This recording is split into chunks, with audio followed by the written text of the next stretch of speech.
नमस्कार. आजच्या भागामध्ये आपण बघूया. इथे रागिनी आता आईंचे पाय चेपून देत असते. ती म्हणत असते की आई तुला ठणठणीत बरं व्हायचं आहे. तेव्हा इथे आई म्हणत असतात, अगं बास झालं रागिनी, आता आता म्हातारपणामध्ये थोडी तब्येत आता कुरकुर करणारच. तेव्हा रागिनी म्हणते, अजिबात नाही आई, तुझी तब्येत कुरकुर करता कामा नये, कारण तू माझ्या आयुष्यामध्ये खूप जास्त महत्त्वाची आहेस.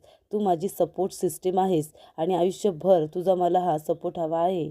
तेव्हा रागिनी म्हणत असते की आणि आता तर राजाराम जेलमध्ये गेलेत, याचा अर्थ तू माझ्या पाठीशी खंबीरपणे जर उभी राहिलीस तरच मला धीर येईल ना. त्यामुळे तुला कधीच काही व्हायला नको आहे. तू नेहमी अशी चांगलीच राहिली पाहिजेस. माझं तुझ्यावरती किती प्रेम आहे हे तुला तरी चांगलंच माहिती आहे ना. त्याच्यामुळे माझ्या आयुष्यात तुझी जागा खूपच महत्त्वाची आहे. कधीच तुला काही व्हायला नको आहे. तेव्हा इथे आजी म्हणत असतात, हे बघ तू काळजी करू नको. राजारामसुद्धा लवकरच आता जेलमधून बाहेर येतील. आपण त्यासाठी प्रयत्न करतोय ना. तेव्हा रागिनी म्हणते की आई तुला माहिती आहे ना, ते किती साधे भोळे आहेत गं. ते कधीच असं करणार नाही. पण तू काळजी करू नको. त्यांच्यावरती जो काही हा कलंक लागला आहे ना, तो मी लवकरच पुसून टाकेन आणि मी स्वतः ऑफिस सांभाळेन. मी ऑफिसमधली सगळी कामं करेन. तर इकडे आकाश आणि वेदांगी दोघंजणं प्लॅनिंग करत असतात. आकाश म्हणतो की भूमी कुठे आहे? मी भूमीला आवाज देतोय. तेव्हा इथे आकाश भूमीला आवाज देतो आणि म्हणत असतो की भूमी, मी आणि वेदू आम्ही दोघंजणं आता सायकल चालवून खूपच जास्त थकलो आहे. तू एक काम करतेस का? माझ्यासाठी मिल्क घेऊन ये आणि वेदूसाठी लिंबू सरबत घेऊन ये. चालेल ना वेदू? तेव्हा वेदू म्हणते, हो मला चालेल. तेव्हा भूमी म्हणते, ठीक आहे, मी घेऊन येते. तेव्हा भूमी आता आकाशसाठी चॉकलेट मिल्क आणि इथे वेदूसाठी लिंबू सरबत आणायला जातच असते. तेवढ्यातच इथे आजी आता रागिनीला म्हणत असतात, हे बघ रागिनी, तू आपल्या गुरुजींना फोन करून दे. खूप दिवस झाले गोखले गुरुजींबरोबर माझं बोलणं झालेलं नाही आहे. त्यांना मला आपल्या घरामध्ये जी काही परिस्थिती आहे ते सगळे मला सांगायचे आहे. ते गुरुजीच नक्की काहीतरी त्याच्यावरती उपाय करतील. तू फोन लावून दे बरं मला. तेव्हा रागिनी म्हणते की आई, अगं गुरुजी काय सांगणार आहेत? पूजा करायला सांगतील, उपास तापस करायला सांगतील, बाकी काय सांगणार आहेत? तेव्हा आजी म्हणतात, तू मला फोन लावून दे ना, मी बोलते त्यांच्याबरोबर. तर इथे मानसी येते आणि म्हणते की जेवण तयार आहे. तेव्हा भूमी म्हणते, बरं झालं तू आलीस. तू पानं वाढायला घे, मी यांच्यासाठी लिंबू सरबत आणि चॉकलेट मिल्क घेऊन येते. तेवढ्यातच इथे आता भानुशाली वकील आलेले असतात. ते म्हणतात की भूमी मॅडम, आतमध्ये येऊ का? तेव्हा ॲडव्होकेट भानुशाली यांचा आवाज ऐकून आकाश घाईघाईने आता बघण्यासाठी येतो. तेव्हा आता भानुशालीला तिथे बघून आकाशला खूपच जास्त राग येतो. तर इथे गोखले गुरुजी आता ध्यानाला बसलेले असतात. तेवढ्यातच त्यांचा आता फोन येतो. तेव्हा इथे गोखले गुरुजी फोनसुद्धा घेतात. तेव्हा इथे रागिनी म्हणत असते की गुरुजी, आईंना तुमच्याशी बोलायचं आहे. तेव्हा इथे आई म्हणत असतात की गोखले गुरुजी, कसे आहात तुम्ही?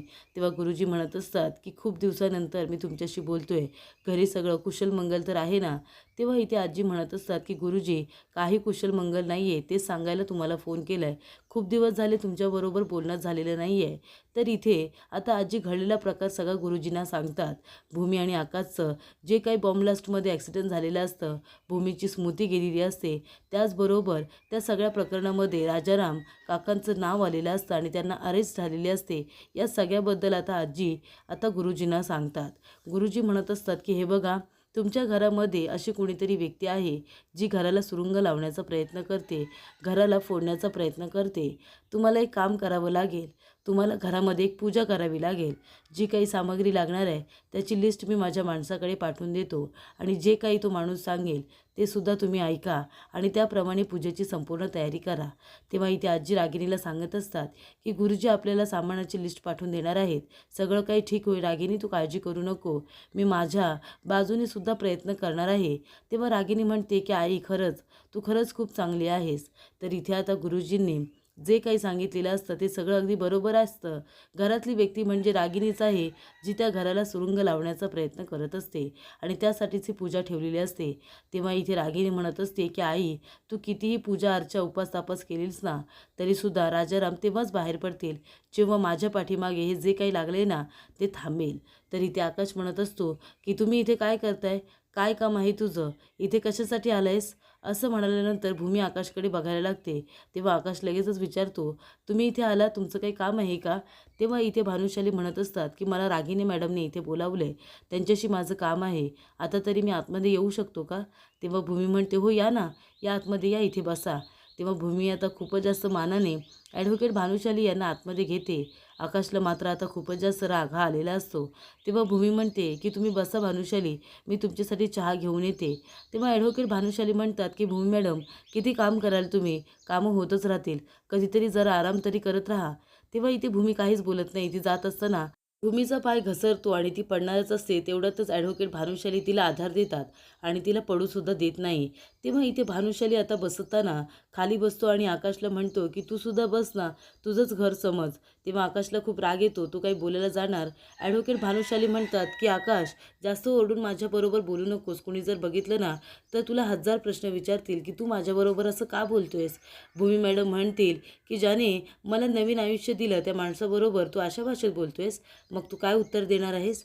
त्याच्यामुळे बोलताना जरा शांतपणे बोल. तेव्हा आता भूमी तिथे लिंबू सरबतचा 1 ग्लास, चॉकलेट मिल्कचा 1 ग्लास आणि त्याचबरोबर भानुशालीसाठी तिथे चहा आणलेला असतो. तेव्हा इथे ॲडव्होकेट भानुशाली म्हणतात की मला चहाने आता ॲसिडिटी होईल, मी एक काम करतो, मी चॉकलेट मिल्क पितो.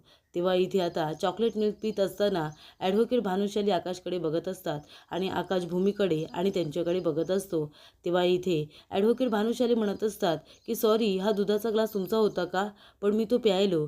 म्हणजे माझे कलिग्स म्हणतात की जे आपलं असतं ना ते आपल्याला मिळतंच आणि म्हणूनच कदाचित हा दुधाचा ग्लास मी प्यायलो असेल. तेव्हा इथे भूमी म्हणते की तसं असेल तर कधीकधी आपण चुकीच्या गोष्टींना आपलं समजत असतो. म्हणजे ज्या गोष्टींकडे आपला काही अधिकार नाही आहे त्या गोष्टी जबरदस्तीने मिळवण्याचा उगाचच अट्टहास करत असतो. तेव्हा इथे आकाश म्हणतो की अगदी बरोबर बोललीस तू भूमी. म्हणजे जी गोष्ट तात्पुरती आपल्याला आपली वाटते ती कधीकधी आपली नसतेच हे आपल्याला कळतच नाही. तेव्हा इथे भूमी आता लगेचच आकाशकडे बघायला लागते. तिला असं वाटतं ते बोलणं तिच्यासाठी आहे की काय. रागिनी म्हणत असते की आई तू शांत हो, हे बघ एवढी तू धडपड करू नकोस. तेव्हा आजी म्हणत असतात हे बघ, मी आता भूमीकडे सामानाची लिस्ट देते जी गुरुजींनी पाठवले आणि सगळं सामान आणायला सांगते आणि पूजा कशी अगदी व्यवस्थितच झाली पाहिजे. तेवढ्यातच मानसी येते आणि म्हणते की आई, ॲडव्होकेट भानुशाली आलेत बाहेर, तुम्ही बोलवलेत ना त्यांना. तेव्हा इथे आई म्हणत असतात की भानुशाली कशाला आलेत. तेव्हा रागिनी म्हणते की आई, तुझ्या डोळ्यामध्ये जे काही हे प्रश्न आहेत ना त्या सगळ्या प्रश्नांची उत्तरं मी तुला देणार आहे, पण आता नाही, आता तू बाहेर चल. तेव्हा इथे आता ॲडव्होकेट भानुशाली बसलेले असतात. तेव्हा रागिनी आणि आजीसुद्धा येतात. तेव्हा इथे भानुशाली त्यांना खूपच जास्त प्रेमाने भेटतो. तेव्हा इथे आकाश म्हणत असतो की आत्या, तू याला का बोलवलेस. आणि तो पुन्हा म्हणतो की यांना का बोलवलेस तू, काय काम आहे. तेव्हा रागिनी म्हणते की सांगते आकाश, मी असं ठरवले की ह्यांची केस ॲडव्होकेट भानुशाली यांना द्यायला हवी आहे. तेव्हा इथे आकाशला खूप मोठा धक्का बसतो. तरी ते ॲडव्होकेट भानुशाली आकाशकडे हसतच बघत असतात. तेव्हा आकाश म्हणतो पण आता का, मला हे पटत नाही आहे, मी आधीच एका वकिलांबरोबर बोलणं केलं आहे ना. तेव्हा इथे वेदांगी म्हणत असते अरे वा आत्या, तुम्ही तर सिक्सरच मारला. तेव्हा आकाश म्हणतो पण आत्या का, मी आपल्या दुसऱ्या वकिलांबरोबर बोलणं केलं आहे, यांची निवड करायची काहीच गरज नव्हती, मला हे पटत नाही आहे. रागिनी म्हणते की असं काय करतोयस तू आकाश, त्या लोकांनी आपली केस घेतली आहे का, आपल्याला काही सांगितलं आहे का, घेणार की नाही घेणार, नाही ना. मग आपल्याजवळ आता एक अनुभवी आणि एक नावाजलेला वकील नको का. म्हणून मीच ठरवले की ह्यांची केस मी ॲडव्होकेट भानुशाली यांच्याकडे देणार. तेव्हा आकाशला आता रागिनीचा हा निर्णय अजिबातच मान्य नसतो. तर पुढील भागामध्ये आपण बघूया. ॲडव्होकेट भानुशाली आता भूमीला विचारत असतात तुम्ही माझ्याबरोबर लग्न कराल ना. तेव्हा भूमी म्हणते माझ्या मनाची तयारी अजून झालेली नाही आहे. तेव्हा ॲडव्होकेट भानुशाली म्हणतात मनाची तयारी लवकरात लवकर करा. तेव्हा इथे अथर्व आता आकाशला म्हणत असतो हे बघ आकाश, तुला जरी वाटलं असलं ना की भूमिताईच्या मनात तू जागा निर्माण केली आहेस की नाही तुला माहिती नाही आहे, पण भूमिताई मनाने फक्त तुझी आहे, तो अधिकार ती तिच्याकडून कुणीही हिरावून घेऊ शकत नाही. तेव्हा इथे आकाश खूप जास्त खुश होतो. तर इकडे आता वेदांगी आकाशला आपल्या सायकलवरून डबल सीट घेऊन जाणार असते.